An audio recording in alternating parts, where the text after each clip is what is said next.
در احادیث زیاد پیامبر صلی الله علیه و سلم می فرماید که انسان در وقت فتنه ها زمانی میتونه نجات پیدا کنه که به علمای حق رجوع کند.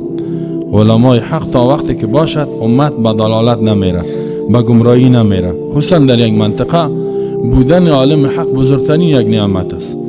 عالم حق که در یک منطقه نبود، عقیدت نمیفهمی، عملت نمیفهمی، حلال نمیشناسی، حرام نمیشناسی، طریقه عبادت و اطاعت نمیشناسی، طریقه زندگی اسلامی را نمیشناسی که چی است.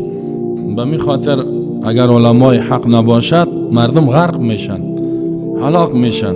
میگه پیامبر صلی الله علیه و سلم فرمود که از جمله علامات قیامت این است که یقل العلم، علم کم میشه، و یظهر الجهل، و جهل زیاد میشه. این را امام بخاری نقل کرده است. و سبب قلت علم، چرا علم کم میشه؟ او را پیامبر صلی الله علیه و سلم میگه که موت حملته، علما از بین میرن، علمای حق میمرن یا دور میشون یا برشان مصیبت میفته، مشکلات میاد سرشان و یا بندی میشون، یعنی مختلف مشکلات سرشان میاد.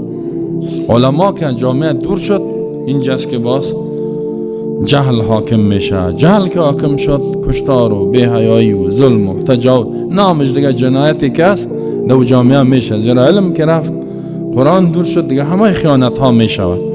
حتی اذا لم یترک عالما، تا اینکه باقی نمیماند عالم، اتخذ الناس رؤوسا جهالا، مردم رئیسای خودان، کلانای خودان جاهلا را تعیین میکنن.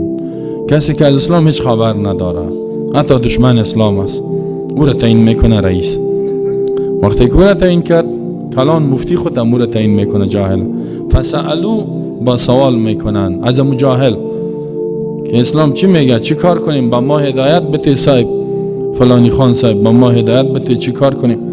بازو هم فتوا میتن، ففتوا بغیر علم، فتوا میتن بدون علم، جواب میتن بدون علم، بدون ازی که روشنی قرآن حدیث باشه.